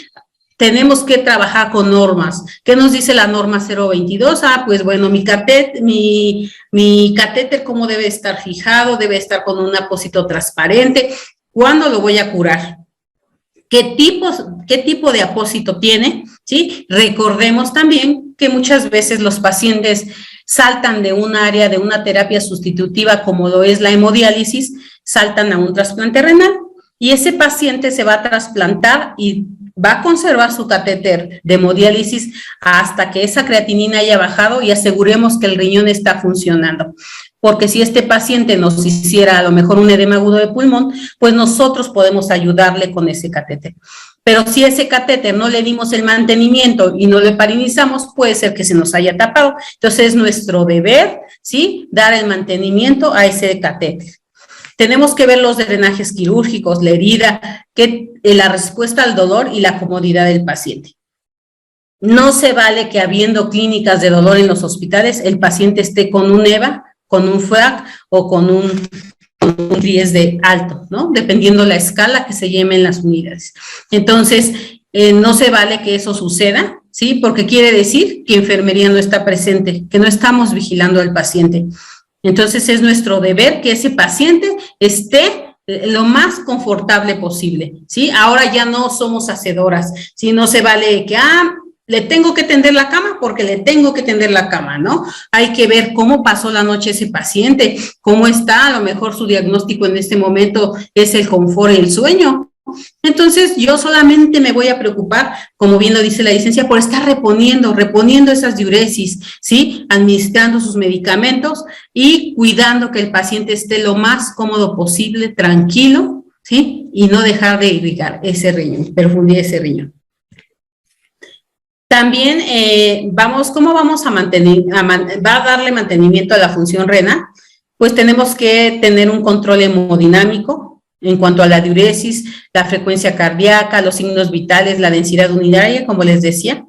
debe de haber reposiciones urinarias y de Penrose, ¿sí? Iniciamos al 100%, posteriormente esto va bajando de acuerdo a la ingesta del paciente, ¿sí? Entonces, tenemos que tomarle glicemias. Fíjense, una glicemia, ¿qué tan importante es? Si mi paciente sale con una glucosa alta, pues yo tendría que avisarle al médico y a lo mejor le vamos a reponer con puras fisiológicas, ¿no? Sí, o a lo mejor si me sale glucosa en la orina, también yo tendría que avisar, pero si no avisamos y el médico no ve la tabla de enfermería o no ve el sistema electrónico, lo que estamos anotando, pues nadie se va a dar cuenta. Sí, tenemos que, el control de los drenajes es muy, muy importante con el aspecto y la cantidad. ¿Cómo vamos a vigilar los fluidos del paciente? Normalmente va a tener glucosa al 5% con control de glicemias en las primeras 24 horas. Debemos estar muy atentas a las reposiciones de las diuresis al 100% las primeras 24 horas. La PVC, que es un indicador de volemia del paciente. Algo muy importante, un defecto de volumen aumenta el riesgo de trombosis vascular o necrosis tubular en el injerto. Y un exceso de volemia pues va a ocasionar problemas de los parámetros respiratorios, como les comentaba, o puede haber un edema agudo de pulmón. Entonces tenemos que estar atentas a estas indicaciones, sí, y avisar en todo momento. Nosotros trabajamos de la mano con el médico. A partir de las 24 horas, el niño suele iniciar tolerancia oral. Cuando la ingesta hídrica es adecuada, vamos reduciendo progresivamente la reposición de la diuresis de un 70 a un 50% hasta lograr suspender estas reposiciones. Sí, esto va de la mano, pues obviamente, con que el niño, con el cuidador primario, ¿sí? Cuando son niños pequeños, pues podemos, como les comentaba, dejar que el familiar pase y ellos nos ayuden con la ingesta de líquidos para que se logre una pronta, ¿sí?, suspensión de estas soluciones. La parte fundamental en estos pacientes, pues es el esquema de inmunosupresión, ¿sí? La inmunosupresión, pues uno de los objetivos es evitar el rechazo del injerto y pues desde el preoperatorio, ¿verdad? Con el esquema de inducción, que es a altas dosis, se les da el primero y el cuarto día. Nosotros manejamos el basiliximab como terapia de inducción, ¿sí? Y posteriormente ya en la fase de mantenimiento nosotros combinamos lo que es prednisona, micofenolato y tacrolimus. Tenemos que estar muy pendientes de que se le den en su horario y sobre todo que el paciente se los tome, que no vomite. Si el paciente vomita, a lo mejor una hora después de que se los dimos, debemos repetir estos medicamentos, debemos avisar, ¿sí? También hay medicamentos que le van a producir al paciente diarrea, ¿sí? Como es el micofenolato, ¿sí? Lo que nosotros procuramos hacer es conseguirles el Celcept, que es el micofenolato, el ácido micofenólico, el Mifortic, que tiene capa entérica, y esto nos ha dado buenos resultados con el paciente pediátrico. Bueno, pues en todo momento, nuestro objetivo de todo el equipo multidisciplinario, todos, incluyendo el cuidador, es disminuir las infecciones en el paciente, ¿sí? Tenemos que estar atentos a los 5 momentos, ¿verdad?, de lavado de manos. Muchas veces entramos con el paciente, tocamos lo que está alrededor de él, silenciamos las alarmas de las bombas, tocamos el monitor y tenemos que lavarnos las manos en todo momento, al vaciar la orina, ¿sí? Y después de, como les comentaba, del tocar todo el entorno del paciente, el lavado de manos. Está demostrado que si nos lavamos las manos, disminuimos infecciones y costos a las instituciones. Les comento lo de la sonda de Foley, ¿verdad?, que es un indicador fundamental en el paciente trasplantado. El mantenimiento de la bolsa de orina por debajo del nivel de la vejiga, debe estar la fijación de la sonda urinaria de acuerdo al sexo del paciente, reportar signos y síntomas que evidencien infección de vías urinarias y debemos realizar cultivos según protocolo y ante la presencia de signos o síntomas de infección.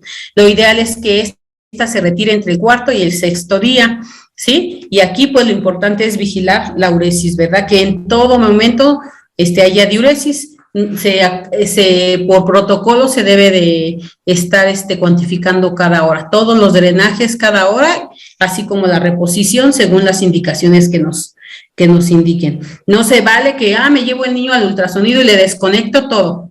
No, eso no se debe de hacer. Sí, son malas prácticas y no lo debemos de hacer, porque dejamos de irrigar ese riñón por una hora, a lo mejor que es lo que me voy a tardar en regresar con el paciente. ¿Sí?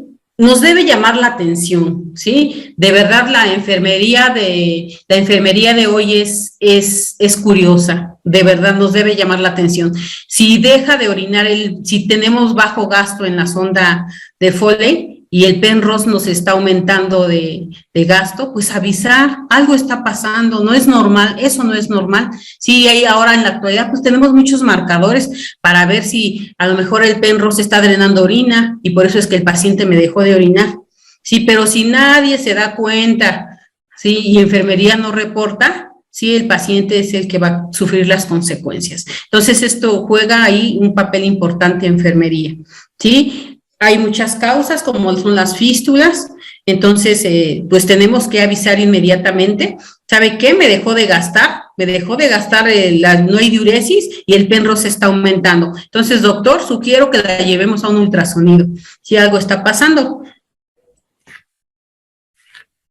¿Qué cuidados le voy a dar pues a ese catéter central, verdad? Que es parte importante en este momento del paciente, ¿sí? Pues debemos de darle los cuidados como es qué tipo de fijación tiene, cuándo lo voy a cambiar, ¿verdad? Cuando haya presencia de sangre, ¿sí? Y sobre todo, como les comentaba, si es un catéter de hemodiálisis, pues tenemos que heparinizarlo. Debemos heparinizarlo y colocarle las etiquetas, ¿verdad? Con fechas de cuándo se heparinizó, en el caso de ser un catéter central, ¿sí? Debemos de tener un lumen para las soluciones de base, un lumen para las reposiciones y lo más importante, pues su analgesia. Debemos cambiar la curación de este apósito transparente cada 7 días, que nosotros utilizamos el Tegader, y lo más importante es que el lumen blanco, que es el proximal, se debe utilizar para las analgesias. Encontré aquí otra laminilla que me parece muy importante. Sí, aquí también nos menciona que el distal, sobre todo, debe ser para grandes volúmenes, ¿verdad? ¿Qué cuidados le voy a realizar o qué debo de vigilar en su herida quirúrgica del paciente? Pues datos de infección, ¿verdad? Datos de infección, ¿sí? Tengo que ver que la zona, que no haya aumento de dolor en la zona de la úlcera, que no haya eritema, que no haya edema, que no haya calor, que no haya supuración purulenta. Nos debe llamar la atención. Si un paciente cualquier paciente, yo creo que si nos presenta algún pico de fiebre, pues ¿qué está pasando? ¿Qué foco de infección posible tiene este paciente? Pues a lo mejor si es un niño con diálisis peritoneal y me llega a urgencias y trae emesis y trae hipertermia, pues a ver qué trae como para que le pueda causar, pues trae un catéter de diálisis nada más, ¿no? Entonces pudiera ser una infección. Si nos llega un niño hemodiálisis con fiebre, pues le sugiero al médico, doctor, hay que cultivar ese catéter porque es el foco que trae, que nos puede dar pauta a que esté infectado ese paciente, ¿sí? Una vez que revisamos al paciente, que descartamos a lo mejor faringoamigdalitis y demás, pero ver qué posibles focos de infección trae este paciente. Entonces, en el caso de la herida quirúrgica debemos al realizar la curación, revisar todos esos signos y síntomas que nos puedan llamar la atención o que nos estén dando focos de infección en el paciente. Nuestro deber debe ser revisar, documentar y avisar cualquier cambio anormal en la herida quirúrgica. También puede ser que salga líquido, ¿verdad? Entonces, todo eso debemos documentarlo para que quede siempre en el documento médico legal. Como les comentaba, pues nosotros ocupamos el apósito de clorhexidina, más en este paciente, ¿verdad? Que trae su catéter de hemodiálisis, que entró a un trasplante renal. Entonces le ponemos un apósito de clorhexidina que pues nos va a durar hasta 5 o 6 días. Entonces es lo ideal para este paciente, puesto que tiene un antimicrobiano y reduce la cantidad de bacterias en la piel bajo el apósito, y esto pues va también a prevenir el crecimiento de estas. Tenemos que mantener el protocolo de los hospitales, como es la fecha de parinización, la fecha de curación, qué tipo de apósito tenemos. Tenemos que colocarnos gasas en los lumen por separado y ponerles la fecha en que se parinizó. Como les comentaba, si es un paciente que va a requerir apoyo, soporte a futuro, que a lo mejor no esté bajando la creatinina, que esté empezando a sufrir ese riñón, pues vamos a utilizar este catéter y debe estar en las mejores condiciones. En cuanto a educación para la salud, pues debemos de dar recomendaciones higiénico-dietéticas, manejo de medicamentos, las vacunas, el entorno y la actividad física que puede hacer, signos y síntomas de alarma. Todo esto lo debemos ir platicando con el paciente para iniciar con el plan de alta del paciente. Entonces, todo esto durante días antes vamos a estar platicando con ellos. Recordemos que son pacientes pediátricos que van a estar tomando esteroides, ¿sí? ¿Y esto qué va a hacer? Pues que les dé un poquito más de hambre y debemos educarlos para que, porque estos niños quieren pan mañana, tarde y noche. Entonces, tenemos que educarlos para que coman frutas, verduras, ¿sí? Y que hagan colaciones. Sí, inclusive lo ideal es que entre en acción nutrición, ¿sí? Que el niño se vaya con un plan dietético. Si tenemos todo en el hospital para que el niño se vaya con sus consultas, se tiene que ir visto por nutrición y por psicología. ¿Sí?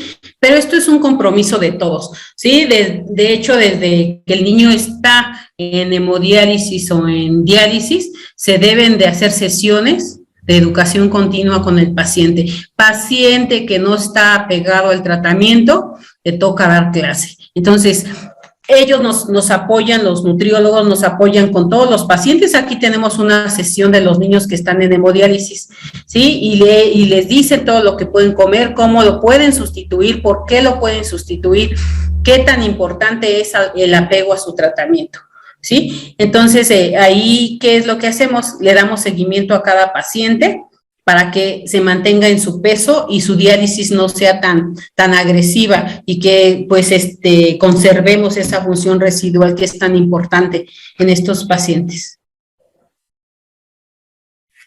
Psicología, pues forma parte importante de este tipo de pacientes en todas las etapas, ¿sí? Para la adherencia, sobre todo en el niño con trasplante renal, la adherencia al tratamiento, ¿sí? Ojalá y a futuro podamos trabajar las instituciones de salud con este tipo de pacientes, porque nosotros los tenemos hasta la edad de 18 años. Una vez que cumplen 18 años, pues tienen que iniciar la etapa de transición y estos pacientes tienen que egresar o emigrar a un hospital de adultos y para ellos es muy difícil, puesto que aquí están con el apego, con la mamá, con el papá. Ellos se encargan muchas veces de sus diálisis o de sus medicamentos. Entonces, cuando ellos llegan a un hospital de adultos, lo primero a lo que se enfrentan es que en la puerta les dicen: ya no puede entrar nadie, solo puedes entrar tú, ya eres adulto, y los niños sufren mucho por esa parte y muchas veces hay desapego a sus tratamientos. Entonces, lo que estamos haciendo nosotros en el hospital infantil es que a partir de los 16 años, 17 años, empezamos con esta etapa de transición. El niño debe hacerse cargo de sus medicamentos, inclusive nos debe de decir cuando llega al hospital qué está tomando, y debe reconocer todo su tratamiento para que el día de mañana que emigre a un hospital de adultos no les cueste tanto trabajo. La educación para la salud y el autocuidado es uno de los principales objetivos de la enfermería. Debemos facilitar el aprendizaje de los autocuidados en el niño trasplantado, proporcionar seguridad al paciente y a su familia para la adaptación a su nueva situación tras el trasplante, disminuir la ansiedad y angustia, evitar situaciones de riesgo que pudieran producirse a causa de la inseguridad y de la falta de información, ¿sí? ¿Como cuáles? Muchas veces el paciente, fíjense que en la etapa de la adolescencia, explicarles que a lo mejor van a ponerse un poquito con las facies cuchillas por la prednisona que toman. A ellos les importa mucho la parte estética al adolescente. Entonces, tenemos que interconsultarlos con dermatología para que ellos tengan pues el perfil que de verdad como adolescente es preocupante o a ellos les preocupa. Entonces, tenemos que estar con ellos, ¿sí? Usar todos los recursos que tengamos en las instituciones. Si vemos que es un adolescente que a lo mejor está subiendo mucho de peso, pues lo voy a encaminar o le voy a dar su interconsulta para nutrición, para que este paciente esté en las mejores condiciones y tenga buen apego a su tratamiento. Y como les comentaba, pues la educación desde el preoperatorio es fundamental, ¿sí? Debemos sentarnos con ellos, porque esto nos va a ayudar a disminuir la ansiedad cuando se les explica lo que va a suceder por etapas, ¿sí? Se describen las rutinas preoperatorias, se explica en qué momento sube el paciente, dónde van a estar los familiares, si pueden entrar, si no pueden entrar. Trabajo social juega un papel fundamental aquí, pues tiene que ver qué apoyo tiene esa familia, ¿sí? ¿Dónde va a dormir? ¿Qué va a comer? ¿Cómo van a estarse intercalando para que ese niño esté en las mejores condiciones? Porque si el cuidador primario está bien, el niño va a estar bien.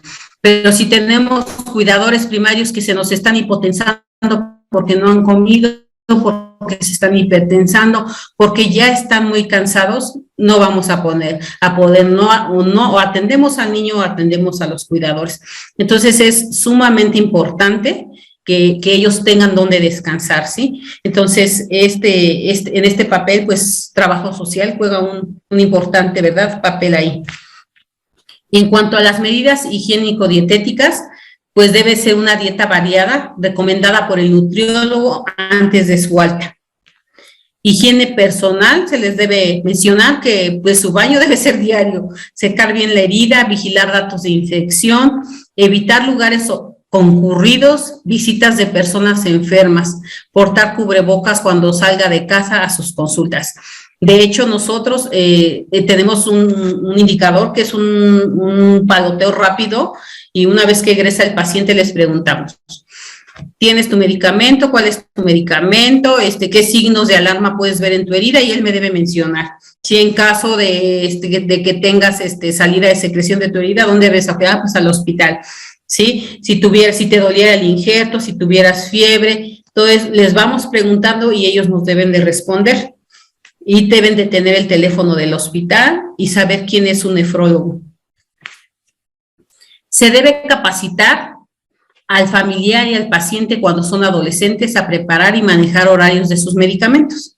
Inclusive les hacemos una tarjeta de medicamentos y ellos por lo menos 2 días antes, 3 días antes deben preparar sus medicamentos, conocer sus medicamentos.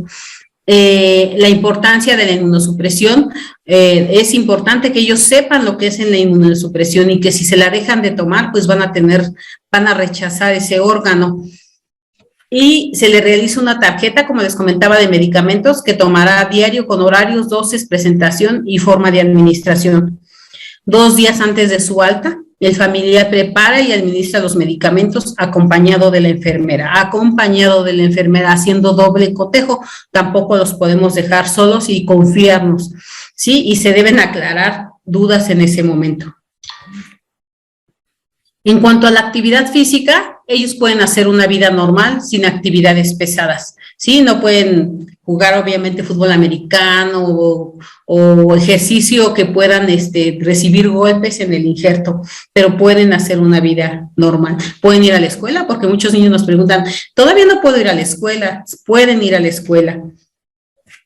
El entorno pues debe ser un ambiente limpio, no utilizar albercas públicas, por lo menos el primer año, no exponerse al sol, evitar contacto con personas con infecciones respiratorias. Eso sí es muy importante.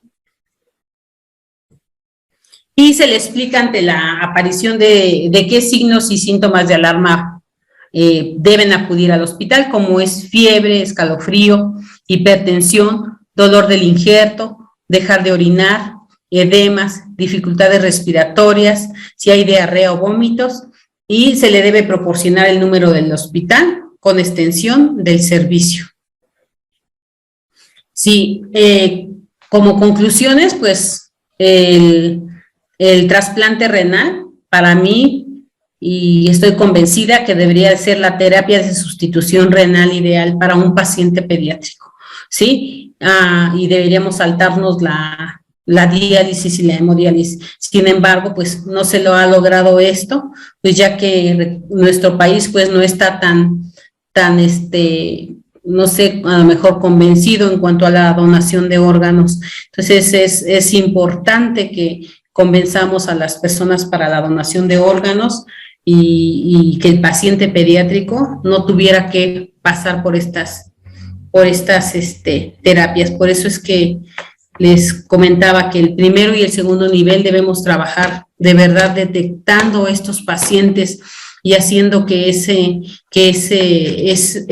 paciente no llegue a un estadio 5 en malas condiciones, sí, que esa función residual se proteja lo más que se pueda. Y pues el compromiso, capacitar, capacitar, capacitar. Si nosotros capacitamos en cualquiera de estas terapias a los familiares, el índice de internamientos va a ser menor, ¿sí?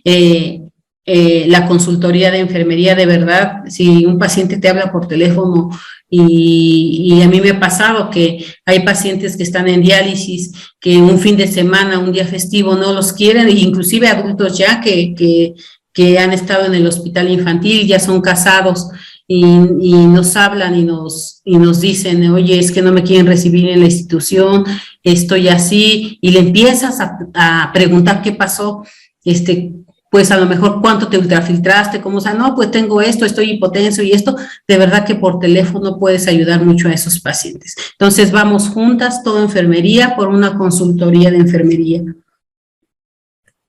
Y trabajo en equipo. Recuerden que trabajamos en equipo todos, nefrólogos, médicos, nutriólogos y trabajo social. La preparación, como conclusión, la preparación de un plan por escrito contribuye a la unidad y continuidad de los cuidados. Por eso debe registrarse toda la labor realizada por enfermería. No es un plan estático, ya que no hay un solo paciente ni un solo problema. Las necesidades del paciente exigen, entre otras cosas, sensibilidad, conocimientos y un buen criterio.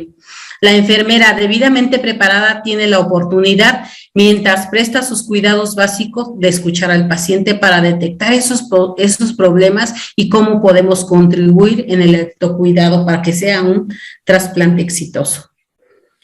A continuación, con el permiso de la mami, les voy a pasar este video que es bien bonito porque este niño se acaba de trasplantar.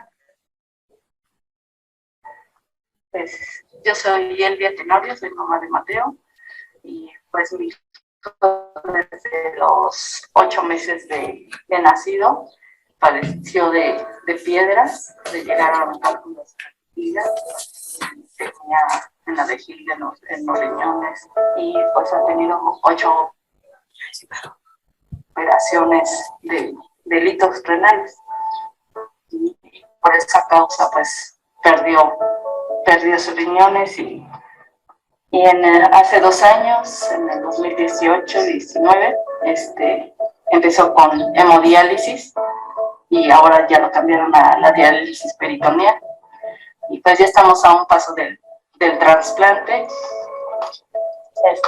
Pues sí, son varios procesos de estudios, pues los más fuertes son los que se mandan a Estados Unidos por el problema que Mateo padece de las espinas.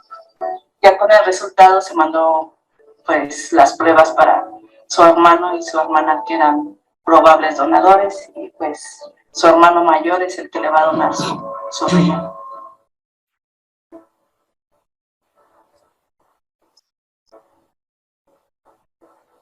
Pues hoy venimos al internamiento para el trasplante de Mateo. Venimos primeramente a hacer la prueba de COVID para que salga negativa y se internen en el hospital. Posteriormente sea el trasplante. Él es Mateo y él es su hermano, el donador de Mateo. No estoy nada nervioso, estoy muy tranquilo. Mis hermanas, de que ya llegue el día de la operación y podamos estar bien. doy cuenta de que yo puedo vivir perfectamente con un riñón. Entonces, esto hace aún más fácil que uno quiera donarle a un ser querido. Entonces, es algo muy bonito, ¿no? Es una sensación muy bonita. El saber que puedes ayudar a tu familia a que pueda seguir saliendo adelante de una u otra forma.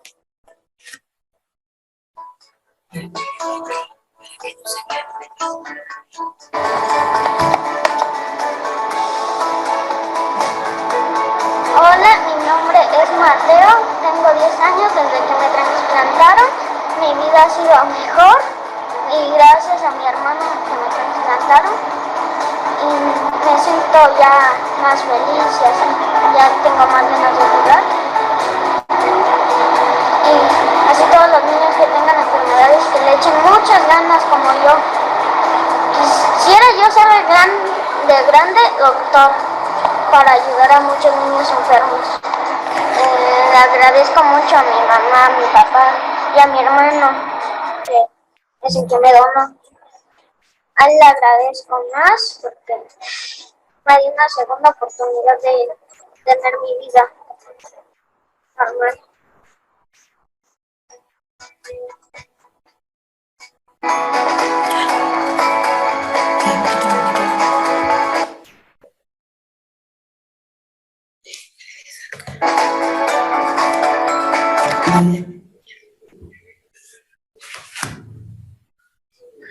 Muchas gracias. Fue un gusto estar con todos ustedes. Estamos en el Hospital Infantil a sus órdenes, lo que necesiten.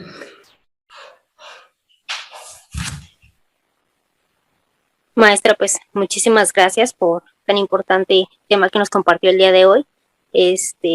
No sé si gustan a la licenciada Alejandra y a la maestra Carolina para que podamos empezar con las preguntas.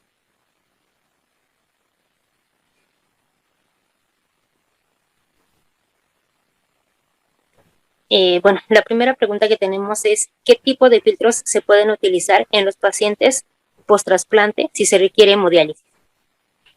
Nosotros, sí. Nosotros en el hospital pues usamos los filtros de celulosa, dependiendo, como lo comentaba la licenciada Alejandra, lo ideal y los artículos que están escritos es que podemos entrar como una terapia lenta, ¿sí? Para forzar lo menos posible a este riñón, porque lo que queremos es solamente que no se force, ¿verdad? Ese riñón si está sufriendo en ese momento, pero lo ideal nosotros con el paciente pediátrico es si está sufriendo un poquito ese riñón en caso de que tenga necrosis tubular, que es cuando tardan en abrir esos riñones precisamente porque lo que dijo la licenciada Alejandra, por el tipo de isquemia, ¿verdad? Que fue a lo mejor muy larga, entonces nos hacen este paciente necrosis tubular, pero ahí no nos queda más que esperar, ¿sí? Porque sabemos que a lo mejor va a tardar, pero va a abrir este paciente. Sí, en caso de que tuviera ya una trombosis, pues sí necesitamos hacerle un ecocardiograma rápido y ahí sí ya tendría que ser una intervención inmediata del cirujano. Ok. ¿Qué presión arterial media consideran? Adelante, licenciada Alejandra. Gracias. En relación al paciente adulto, son los filtros de alta compatibilidad del paciente y de alto flujo son los que se utilizan, que normalmente, igual va a depender de la institución, el tipo de filtro que esté utilizando la institución, pero lo que aquí es importante es el flujo que se va a estar manejando en el paciente y obviamente que la hemodiálisis pues sea muy gentil, así como lo menciona la licenciada Carolina. Muchas gracias. Y nos dicen, ¿qué presión arterial media consideran mantener y vigilar dentro de las primeras 24 horas?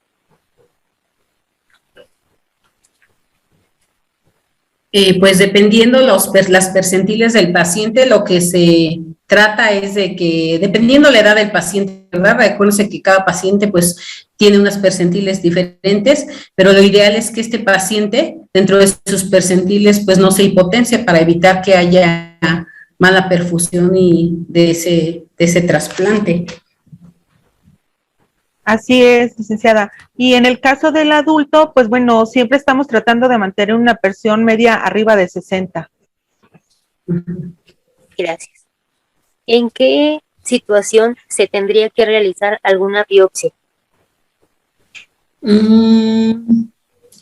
Pues en caso de que la creatinina no bajara, que veamos que no está bajando esa creatinina, tendríamos que hacer una biopsia, pero pues la verdad es que nosotros lo tendríamos como última opción, porque lo que se trata es de no dañar ese órgano tan preciado.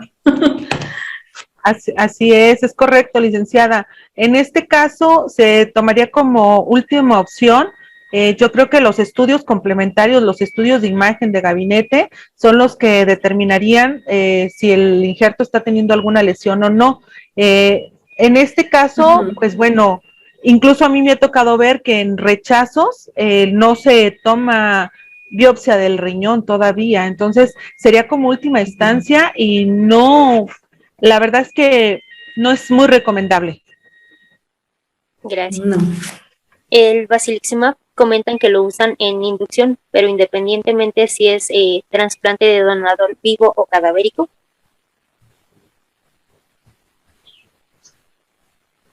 Sí, nosotros en el hospital lo manejamos como terapia de inducción, manejamos el Basiliximab a todos los pacientes, ya sea cadavérico o donador vivo relacionado, acompañado del micofenolón, como terapia de inducción. En el caso de los adultos, bueno, depende también del estudio de histocompatibilidad que tenga el paciente. Si la histocompatibilidad es muy baja, pues entonces sí se utiliza una terapia de inducción. Normalmente se utiliza cuando son de receptores de cadavérico y que la histocompatibilidad es muy baja. Ok. ¿Cuál es la diuresis esperada cuando es trasplante vivo o cadavérico?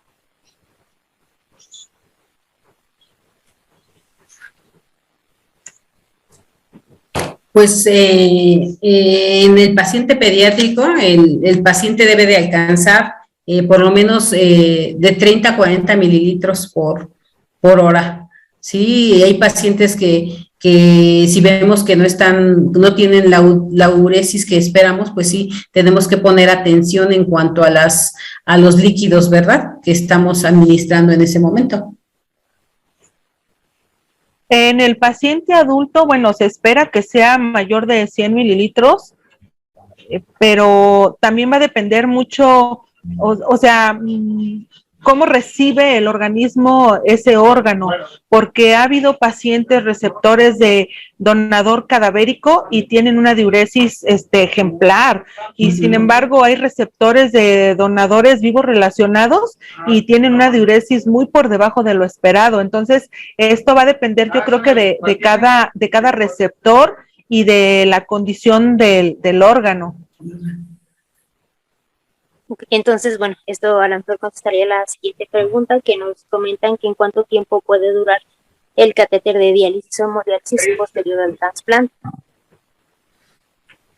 Pues una vez que estamos seguros que ese injerto está funcionando y que la creatinina ya bajó, yo creo que debe retirarse. ¿Por qué? Porque pues es un foco de infección y queremos proteger al paciente de estas posibles infecciones. Entonces, una vez que la creatinina ha bajado y que ha alcanzado la diuresis esperada, es momento de que el paciente se retire tanto el catéter central, no debe estar invadido. De hecho, la verdad es que a las 48 horas máximo, si el paciente le suspendimos las soluciones de base, ya solo está con sus medicamentos y los antibióticos, podemos canalizar una vía periférica y quitar todos los focos posibles para que este paciente se nos pueda infectar. Es lo ideal. En relación al paciente adulto, bueno, el paciente permanece con el catéter, sobre todo si dentro de la valoración que mencionábamos de estas 24 horas y el injerto está dando manifestaciones de aceptación, pues el catéter se puede retirar, pero por lo regular el paciente se queda con el catéter hasta la salida de la unidad de de cuidados intensivos. Sí, se maneja de manera conservadora. Y aún así, una vez que el paciente, si por una situación el paciente no se va con la satisfacción de que el injerto está haciendo su trabajo totalmente de manera adecuada, el paciente se puede ir con el catéter. Sí, perdón, licenciada Alejandra, sobre todo, ¿verdad? Cuando son pacientes que hicieron necrosis tubular, pues sí, ahí lo ideal es que ese paciente conserve ese catéter, pero pues yo creo que son así como los menos. Sí, son como casos muy especiales, pero sí se debe considerar. Obviamente, como lo menciona la licenciada, el paciente se tiene que ir con lo menos posible de dispositivos a su domicilio, ¿no? Los menores cuidados, que el cuidado sea nada más, ahora sí que su herida quirúrgica y el estar vigilando su diuresis, la toma de sus medicamentos. Pero, bueno, hay excepciones en las que los cuidados, bueno, ya tendrían que ser muy específicos dependiendo de la situación del paciente. Ok. ¿Se prefiere un horario o condición específica para la administración de micofenolato y tacrolimus? De preferencia debe ser en ayunas, ¿sí? Y manejar los horarios estrictos. Sí, es correcto, debe de ser en ayunas y bueno, y hacerle la recomendación al paciente de que una vez que él se vaya de alta a su casa, que no combine los medicamentos con ciertos alimentos, que tengan que ser en ayunas, que se tome el gastroprotector primero y que posterior al gastroprotector, media hora después, la toma de los medicamentos. Y bueno, hacerle la recomendación de que pueden presentar diarrea, algunos malestares estomacales y pues que todo es parte del propio tratamiento, ¿no? ¿En cuánto tiempo un paciente puede realizar actividad física? Se recomienda, como comentaba, no pueden utilizar albercas y demás, ya hasta después de un año, pero actividad física, hay pues tipos de actividades, no puede hacer unas de alto impacto, pues al mes, ¿no? Que se trasplantó, todo debe ser paulativamente, para que no vayamos a producir daño, que vaya a recibir un golpe en el injerto. Pero se puede incorporar, el niño puede hacer caminatas, puede jugar, puede andar en bicicleta después de a lo mejor el mes de trasplantado. Pues el adulto es un poco más conservador, o sea, sí se le pide, de primera instancia, pues son esos 3 meses de cuidado exclusivo en casa, ¿no? Segundo, pues bueno, que ya empieza a salir, realizar un poco de actividades en casa, como subir y bajar escaleras, irse integrando poco a poco la actividad. Yo creo que aquí en cuestión de la diferencia entre adulto y pediátrico es que el adulto pues va a ser más conservador para la actividad física y lo va a ir haciendo conforme también él va tolerando. El niño, pues, excepto que la maestra, la licenciada diga otra cosa, pero el niño es más activo, el niño es súper más activo. Ok. ¿Cuál ha sido la diferencia para el manejo de los pacientes para trasplante ahora en COVID?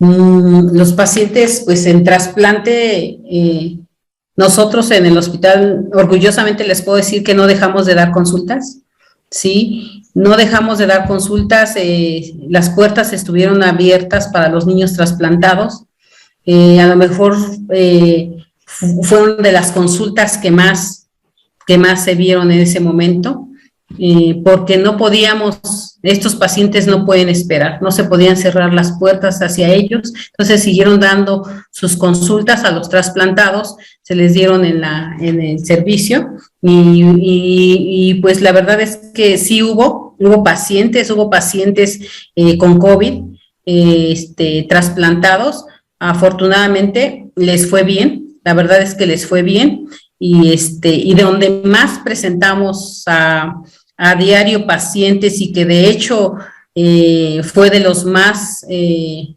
impacto del COVID fue mayor, fue en hemodiálisis.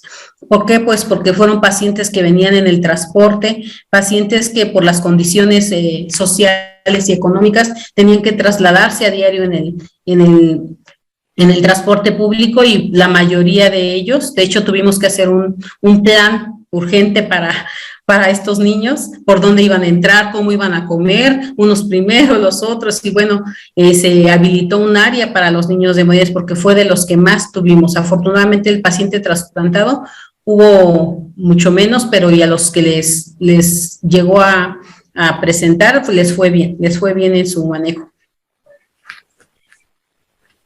Bueno, nosotros al ser un hospital reconvertido, pues se suspendieron totalmente los trasplantes, no así las consultas estuvieron con mucho control, pero lo que fue los trasplantes se suspendieron porque todo el hospital se reconvirtió, entonces no se podía arriesgar obviamente a este tipo de pacientes porque son pacientes, bueno, recordémoslo, son totalmente inmunosuprimidos, y no se podía poner en riesgo al paciente. Una vez que se retoman los trasplantes, pues fue regresar a las actividades que ya se tenían y con un poco más de cuidado en lo que es el manejo y el cuidado del área, sobre todo del área, tomando las precauciones estándar que un área blanca te exige. Exactamente. Sí, de igual forma nosotros separó completamente el trasplante, no hubo trasplantes, solo las consultas de los niños que ya estaban trasplantados para seguir sus tratamientos. Gracias. ¿Cómo se maneja la dieta de un paciente trasplantado? Nosotros la manejamos por parte de nutrición, ellos les hacen sus perfiles a los pacientes y pues ya es una dieta normal. Sí, el de paciente pediátrico, pues muchas veces se las calculan en cuartos o en quintos porque el niño todo el día quiere comer y como les da hambre por los esteroides que está tomando, pues ellos galletas. Entonces sí se tiene que educar al paciente y al todos los familiares para que apoyen a este niño y pues en todo momento tenga frutas, verduras a la mano para que en lugar de a lo mejor de una galletita se coma no sé, unos pepinos o una jícama, pero la dieta pues se libera, ¿sí? De hecho, aunque se les libere, la verdad es que el niño está tan acostumbrado a no comer sal que ya no la come. De hecho, cuando les empiezas a dar la dieta blanda, ya con un poquito de sodio, ellos no la quieren. Entonces, pues, la verdad es que qué mejor, ¿no? Para ellos. Sí, es correcto. Se le realiza un plan de alta al paciente y la recomendación por parte de nutrición es que lleven una dieta relativamente normal, pero como bien lo menciona la licenciada, ellos ya se acostumbraron a un rigor nutricional, ¿no? Es solamente que continúen con ese rigor y bueno, sí se trata de que se integren a una dieta pues un poco más saludable. ¿Utilizan con menos frecuencia o no el inhibidor de calcinurina como la ciclosporina para el paciente pediátrico? Realmente ya no la utilizamos por el alto índice de tumores o de cáncer que puede ocasionar a estos pacientes. La verdad es que ya no se utiliza tanto. ¿Cuáles son las restricciones para ser donador para un paciente pediátrico? ¿Las restricciones? Las restricciones. Pues no hay muchas, solamente en caso de que a lo mejor la mamá fuera, una de las restricciones pues actuales, la verdad, y nos estamos, pues que sea la mamá con sobrepeso, ¿no? Pero pues ahí la verdad es que cuando eres el donador el primario, pues tiene mucho apego. La mamá empieza a bajar de peso, pero desgraciadamente ahorita en la población, pues en la población mexicana es lo que más estamos sufriendo, ¿no? La obesidad, y entonces es uno de los factores que más se predispone para que este paciente no pueda ser trasplantado pronto, porque sí al cuidador le cuesta un poquito de trabajo. Ok.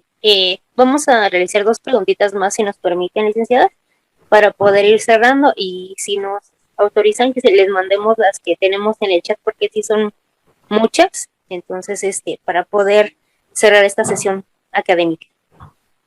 ¿Qué tan permisible es que el paciente pediátrico con trasplante pueda tener una mascota? Pues la verdad es que sí hay niños con mascotas, bien vacunados.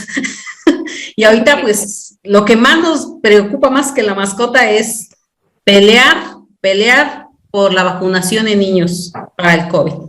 Entonces, ojalá de verdad pueda considerar a esta población para su vacuna de COVID en estos momentos. Pero los niños sí tienen mascotas bien cuidadas y bien vacunadas. Entonces, hay que luchar por la vacunación para nuestros pacientes pediátricos. Y la última, ¿existe alguna guía de intervenciones estandarizadas que ustedes nos puedan recomendar para el manejo del paciente trasplantado, ya sea adulto o pediátrico? Sí, hay muchas guías, hay guías, inclusive las pueden encontrar así, guías de la Sociedad Española. Ellos, la verdad es que son, en España es un mundo en cuanto van muy adelante que nosotros en cuanto a trasplante renal. Y yo me gusta mucho leer todo lo que es Sociedad Española.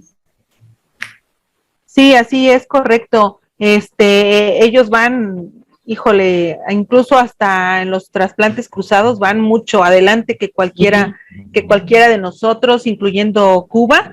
Pero aparte de las guías, pues están los procesos enfermeros. Ya hay una serie de procesos enfermeros desarrollados en cuestión del manejo del paciente trasplantado y basados en todas las teóricas, fundamentados por todas las teóricas. Excelente. Bueno, pues, licenciadas, les agradecemos muchísimo el habernos compartido el día de hoy tan importantes temas, y pues bueno, nosotros les haremos llegar cada una de las preguntas que nos faltaron. Muchísimas gracias. Las dejo un momento con la maestra María Guadalupe Muñoz Ledo, quien les va a dar una información importante. Gracias, maestra. Gracias, Clau. Vamos a nada más a pasar, agradezco a todas las colegas de la República Mexicana que hoy estuvieron con nosotros batiendo récord, a los países también que hoy nos acompañaron, muchísimas gracias por estar con nosotros, y voy a pasar a la parte de los anuncios, que son anuncios muy importantes. Zul, adelante. Sí, muchas gracias. Bueno, pues para cerrar esta sesión, les hacemos la cordial invitación para el curso Elementos Prácticos Anatomía Patológica del Trasplante Renal, que tendrá como fecha de inicio del 25 de abril al 27 de junio. Los invitamos, realmente estará muy interesante, serán 12 módulos por los cuales podremos disfrutar de esta información. También tenemos el próximo viernes 29 de abril a las 19 horas la sesión por el capítulo médico, la sesión general con el doctor Doris Segev. Él estará hablando con nosotros sobre un tema importante aquí en todo lo que tiene que ver con trasplante renal. Y claro, no se pueden perder con nosotros, por favor, del 28 de septiembre al 1 de octubre del 2022, nuestro Congreso Nacional de la Sociedad Mexicana de Transplantes, que tendrá como sede el puerto de Acapulco. Los invitamos. Y por último, dejamos nuestras redes sociales, donde podrán acercarse para poder ver de nuevo las sesiones que quedan grabadas, las sesiones anteriores, incluyendo la sesión del día de hoy. Muchísimas gracias, Zul, por esta información muy valiosa. Las esperamos a todas. Gracias a nuestras queridas ponentes, excelente. Tenemos muchas felicitaciones, ya luego se las haremos llegar. Licenciada Clau, licenciada Zul, gracias por su acompañamiento por el día de hoy. Bueno, y a todos ustedes, a la doctora Mara, en nombre de ella, pues gracias, de la Sociedad Mexicana de Transplantes, gracias por su preferencia y tengan ustedes muy buena noche. Gracias. Gracias. Gracias.